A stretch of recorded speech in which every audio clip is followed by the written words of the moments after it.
Ladies and gentlemen, this is George Burns.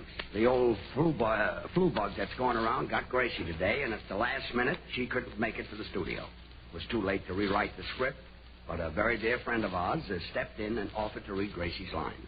She's a very famous and talented movie star. Ladies and gentlemen, Miss Jane Wyman.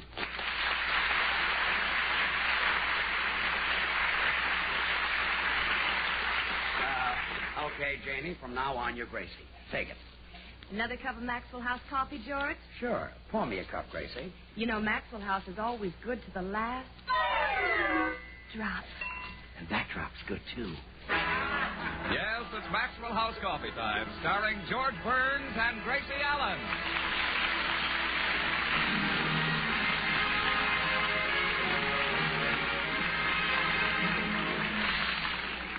With yours truly, Toby Reed, Hans Conried, Gail Gordon, Henry Blair, Meredith Wilson, and the Maxwell House Orchestra, and Bill Goodwin. For your Christmas night comedy enjoyment, it's George and Gracie. Brought to you with holiday greetings from the makers of Maxwell House Coffee. Always good to the last drop.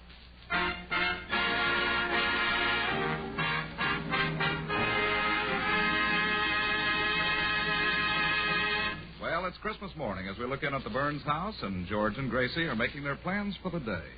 George, let's invite all our friends over this afternoon. Okay, Gracie. I can make some turkey sandwiches and coffee. Oh, George, we'll have an open house. Swell, and then I'll pass around my cigars. Oh, but George, I can't open the house that much. Are you inferring that my cigars are strong? Well, remember last Christmas when poor Meredith Wilson smoked one? Yeah. Well, he turned so green, everyone hung tinsel on him. Well, I'll have Meredith go easy.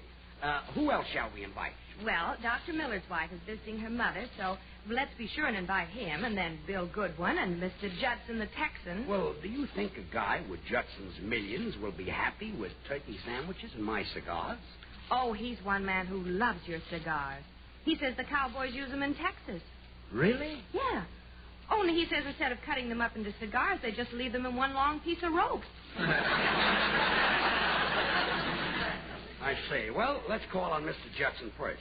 I think he's at the Ambassador Hotel, isn't he? Yes, he has 7, 8, 9, and 10. He's got 4 rooms? No, 4 floors. Yes, I forgot he's broke. Come, let's go.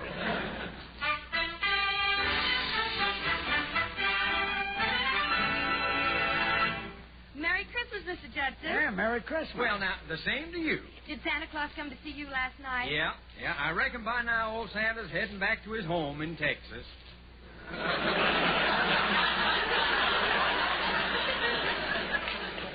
I think the old boy is supposed to live at the North Pole. Santa Claus don't live in Texas? No. Well, now, that sure is mighty unfair. Unfair? Well, he's so nice to everyone, and look what a dirty deal he got. Yes, it was rough on the old boy.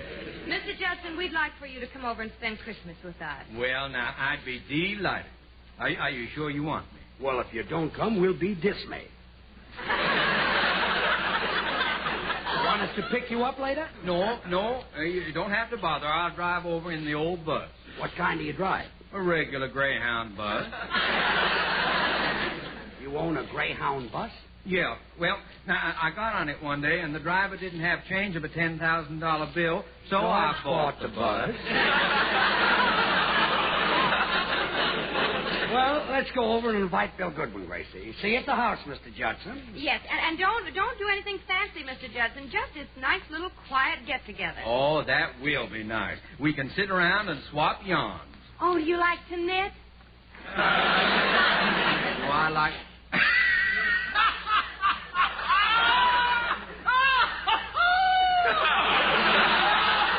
I like your sense of humor, ma'am. I'll be seeing you.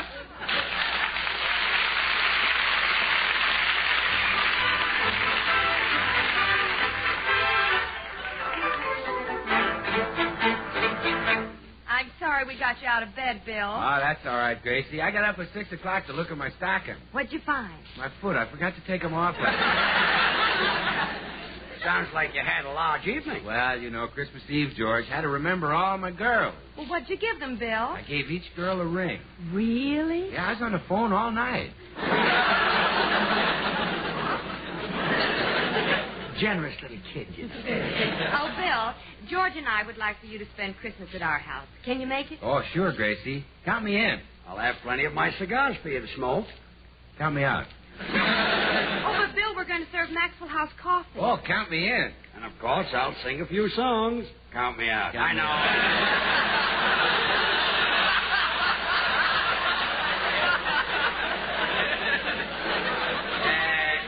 Look, Toto. Yes. If it'll make you happy, I'll sing about Maxwell House coffee. Oh, no, George, not with your voice. Maxwell House is America's #1 coffee. And George is America's #1 singer. Maxwell House is loved by millions. And George is loved by millions. Maxwell House has been great since 1885. And George has been great. So you won't come over, huh, Bill? Oh, sure I will, George. I was only kidding. I love to come to your house. There's always something warm and friendly there. Really, Bill? Yeah, and be sure you have a cup of it ready for me. Oh, the coffee. Yes, I just got it. Well, I'll see you later with it. Count me out.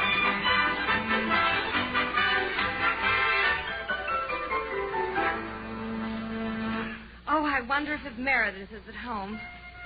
Oh, yeah, he's there. I can hear him tootling on that silly flute. Well, Merry Christmas, all. Oh, Happy New Year, all. Oh, we're having open house this afternoon, Meredith. Will you come over? Oh, you bet I will. Can I bring Fifi? Fifi, it's, who threw that at me? Who's Fifi? Well, a young lady from Paris, France, with whom I had a date last night. That's who. Is that? What an evening. What'd you do? Well, knowing she was French, I played her some Ravel and Gounod. Oh, I bet those French games are fun. Gracie, they're composers. I played Fifi 17 selections on my flute. Yeah? What an evening. Well, I want to say there was only one disturbing element. Yeah. Now and then, Fifi would look at me and say, "Quel jerk." And that disturbed you? Yes. I don't understand French, and I was afraid the word "quel" might mean something uncomplimentary. Meredith, it means what? She was saying, what a jerk. Oh, thanks, Gracie. That takes quite a load off my mind. Being called a jerk doesn't bother you? Not at all, George. Jerk must be a term of endearment. All my friends call me that. Well, it's the same as spunky, yes. Well, Meredith, you're really a case. You played 17 songs on the flute, and you didn't even give Fifi one kiss. Oh, yes, I did, George. The 11th number I played was One Kiss from the operetta New Moon. Be there at 12. The sociable will be over at 11. Goodbye, all. Goodbye, all. Oh, George, I'd better hurry home and get things ready for our open house. Okay, Gracie, and I'll go and invite Dr. Miller.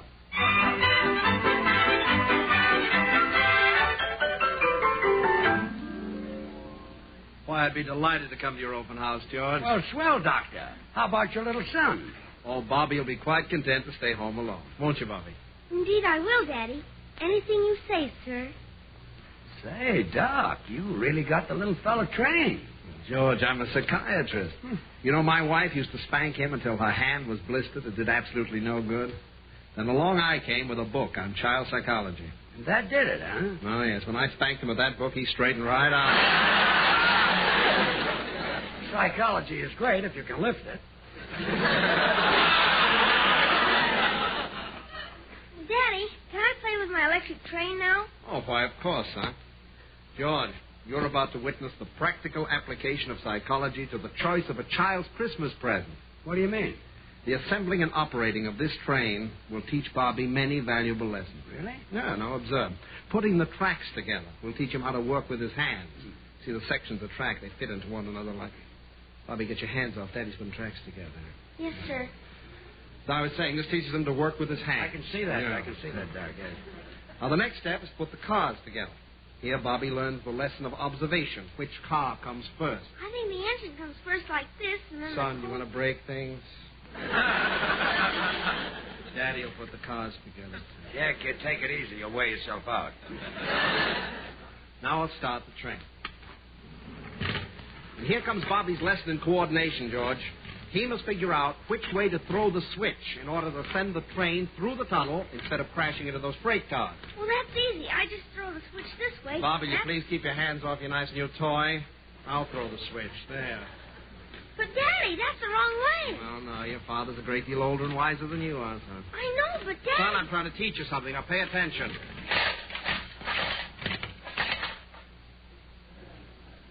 Well, what's the use? You give a child a nice toy, the first thing he does is break it up.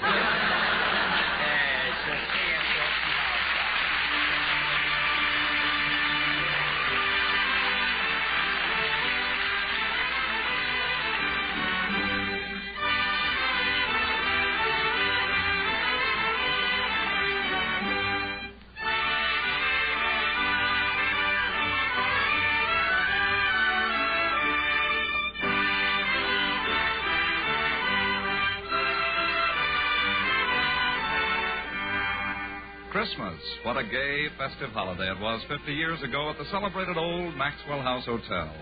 This was the day when Nashville's famous hostelry outdid itself in bountiful hospitality of the season. Now just listen to this bill of fare. Oysters in champagne, baked opossum, breast of white swan, roast Kentucky coon. These and other savories were served in regal style when Christmas Day came round. But with all the delicacies the old Maxwell House offered, its coffee was praised the most. A special blend whose rare and satisfying flavor captured the very essence of this joyous season. Today, perhaps Tennessee opossum and Kentucky coon are forgotten, picturesque traditions of an earlier Christmas day. But the rich and hospitable spirit they suggest, the spirit of old-fashioned Christmas cheer, lives on and on. This is the heritage of Maxwell House coffee. And it's in this spirit that the makers of Maxwell House wish you the very merriest of Christmases and the happiest of New Years.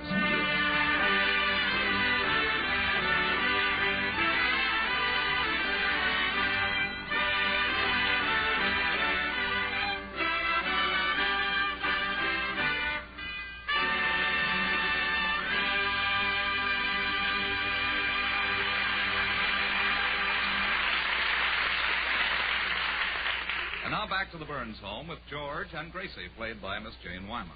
Well, George, our guest should be arriving pretty soon. Yeah, you know, Gracie, I wish I had presents hanging on the tree for them. Oh, don't worry about that. A glorious song from you will be their present, Sugar Throat. Oh, jingle bells, jingle all the way. Oh, what fun. When you sing, you're the perfect Christmas present. You think so? Oh, everyone thinks so. The other night at that party when you sang, I heard 15 people say that you should be hanging from a tree. I'll have to think that one over. As soon as everyone gets here, I'll ask you to sing. Yeah, but be kind of subtle about it, Gracie. Lead into it from the conversation. Well, what do you mean? Well, for example, we know that Dr. Miller is going to talk about psychoanalyzing people, so have a lead-in ready off of that. Oh, I get it. If he's talking about his patients, I'll say, oh, speaking of being crazy, would you like to hear George sing? I think we can be more subtle than that. Now, he's sure to talk about dreams, so you say, speaking of dreams, George sings like one. Oh, George, how brilliant. Well, you're smart enough for two people. I have to be. Now, Mr. Judson will talk about Texas, so you say, speaking of glorious Texas, reminds me of my husband's glorious voice. Oh, well, that's easy. Now, and getting a music cue for Meredith is even easier. All you have to do is suggest that he play the flute, and he'll blow his brains out. Well, how does that get you to sing? Well, while he's getting his flute out of the case, you quick suggest that I sing first. Oh, yes. Yes. I'll say, wait till you've heard George sing and then blow your brains out.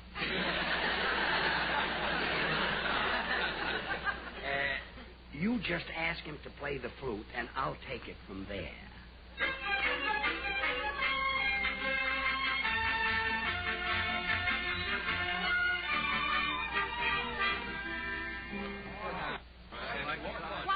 Quiet, everybody, quiet. Look, let's have some entertainment. Oh, I'd be glad to, Gracie, but I left it at home. Oh, well, that's too bad, Meredith. But we can have some other entertainment. Oh, very well. I'll regale you with stories of Mason City, Iowa. I don't want to be regaled. Every Christmas, Mason City has what is called the Mason City Corn Festival. This is held in Mason City. Well, you'll regale us later. Yes. Yes. Well, sir, again and again, I was chosen to represent the spirit of corn. They couldn't have made a better choice. Thank you.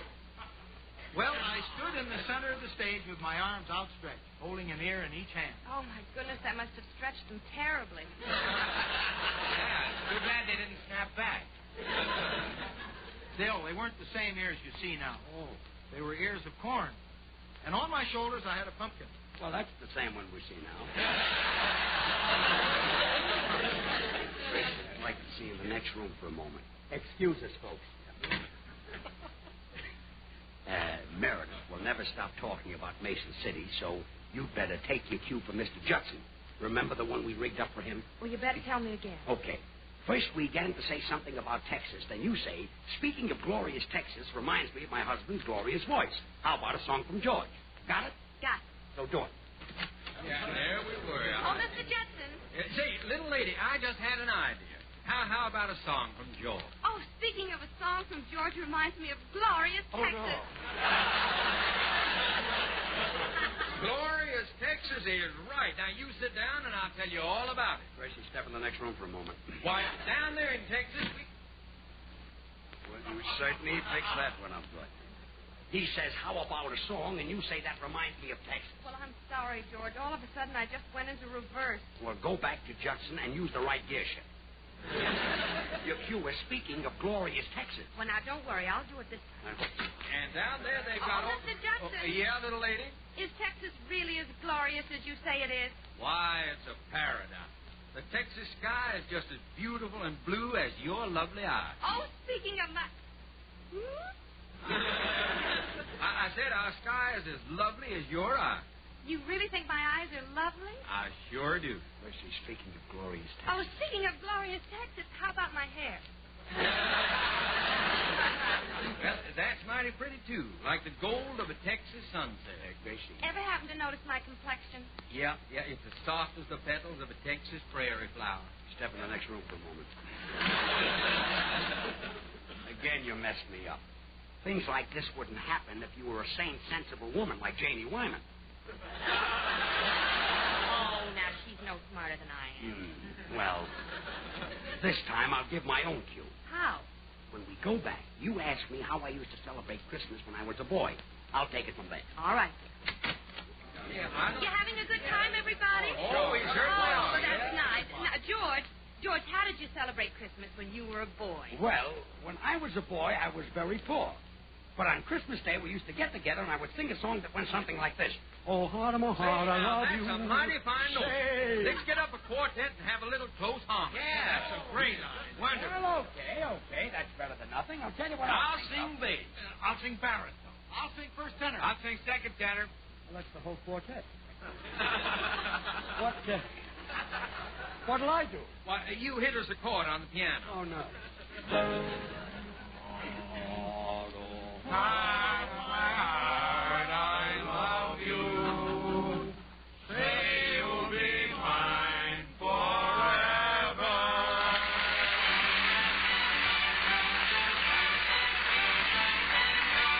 Here's Meredith Wilson with Chopin setting up Victor Herbert's Toyland.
doing great.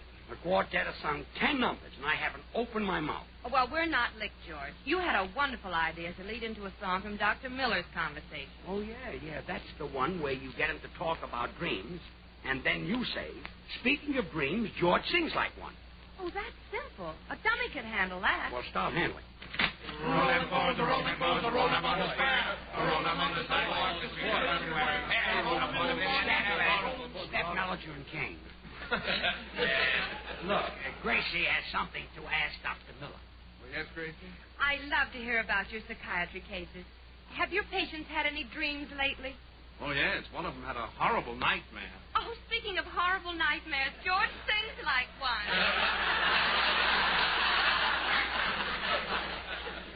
Step into the next room for a moment. Well, you did it again. Well, I meant to say dream, George, but I opened my mouth and nightmare popped out. That's happened many times in your life. Well, we've got one more chance, Bill Goodwin. Oh, but we don't have a cue ready for him. With Bill, you don't need a plan ahead. You just go in there and say that you're going to make Maxwell House coffee. Bill will say Maxwell House is rich and mellow. Then you say my voice is rich and mellow, and we're in. Oh, well, that's easy. I just wait for Bill to say that Maxwell House Is coffee rich is and mellow. Rich and mellow. Right. All right. Here we Let's go. Oh, Bill. Yes, Gracie? I'm going to make some Maxwell House coffee. Oh, swell. Well, Bill, what is Maxwell House? Good to the last drop. Oh, what else? Preferred by millions. Oh, say, Gracie, speaking of millions reminds me of this girl I met. She's the daughter of a Pasadena millionaire. Boy, is she rich and mellow. Oh, but what about Maxwell House? Oh, she loves it. She's a smart girl in addition to being rich and mellow. But what about Maxwell House? Gracie, take my song cue from what he says about the girl. Oh. What did you say about the girl, Bill? Her old man is lousy with money. Oh, speaking of lousy, Okay.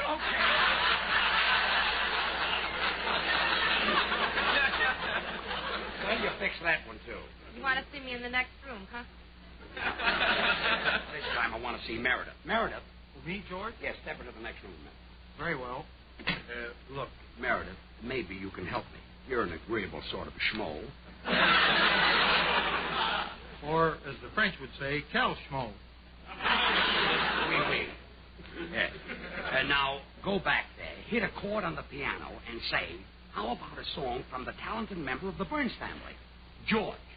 Oh, I'll be glad to. Good, let's do it. All right, now, how about a song from that talented member of the Burns family? Yeah, let's have a song from Gracie. Oh, thank you, but I'm really not prepared. George. Yes, Gracie. You want me to do something? Yes, run get my music.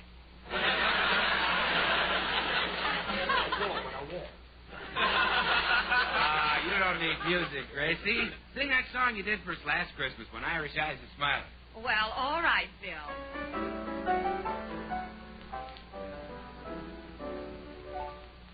When Irish eyes are smiling, sure 'tis like a breath of spring, with the lilt of Irish laughter, you can hear the angels sing.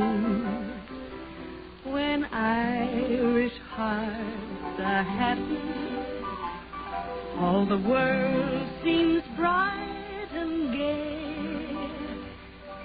But when Irish eyes are smiling,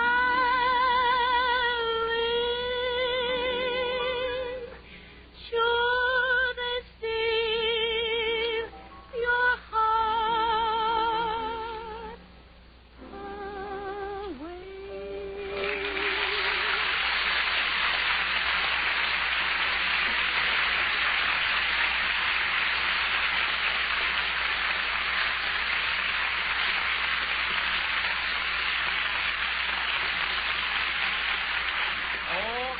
Say, that was right pretty, little lady. Now sing that song about Texas.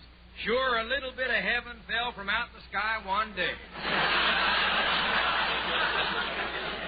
That's Irish, Mr. Judson. Sing another Irish song, Gracie. Yeah, how about Kathleen Mavourneen? Yeah, Roads of Tralee. Lakes of Killarney. Or The Wearing of the Green. My mother came from Ireland. Would anybody like to hear Cohen owes me $97?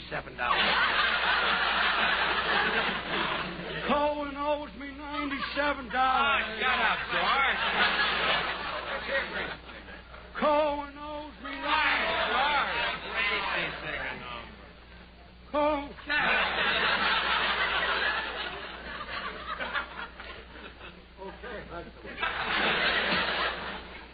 Well, where did George go? If Cohen owes him $97, he went to collect. Oh, Bill. George's feelings are hurt, and it's your fault. Every one of you. Every one of us. Well, what we do? Well, you wouldn't let him sing. You've broken his heart on Christmas Day. Now he's in there all alone with his little wrinkles filled with tears. Yeah, he's probably bawling like a fresh weaned calf. Let's call him back in and persuade him to sing. Sure, that's the least we can do. Certainly. Oh, well, thank you. I'll call him. George, everybody wants to hear you sing. Won't you come back? You will. You really want to hear me, fellas? Yeah, sure, George. Go ahead. Sing a song. Well, okay, give me a chord, Meredith. From time to time and every climb, Isn't that a beautiful voice? You wouldn't give him a chance to sing. Go ahead, George. From time to time Shame and on every all of you. climb. You don't know good music when you hear it. Go ahead, George. From time to time and every George, climb. we're really sorry we were so rude. Go ahead. From time to time and every... It was right thoughtless of us not to let you sing. Now, you go right ahead. And I just dare anyone to stop you. Lay it on us, George.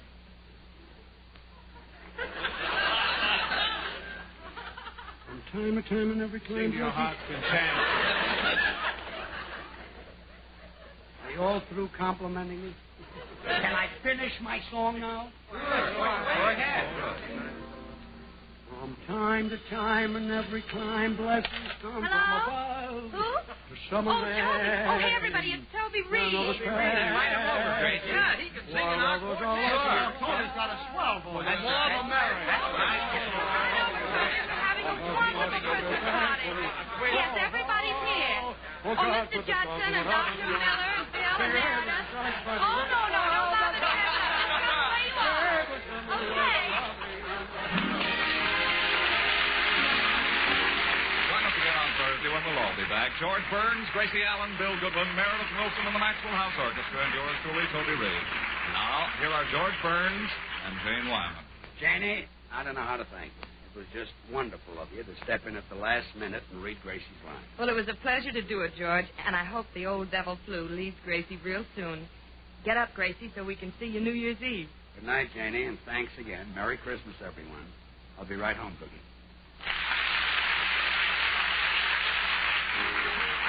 Hey, where do you live, Louise? In Los Angeles. And what do you eat, Louise? Eat? I eat Jello. And from the makers of Jell-O, a Merry, Merry Christmas to all of you.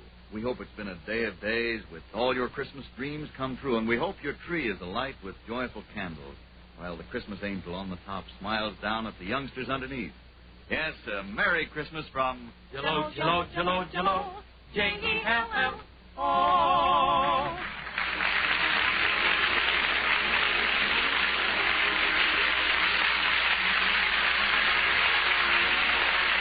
Thursday, good night and good luck from the makers of Maxwell House, America's #1 preferred brand of coffee. Always good to the last drop.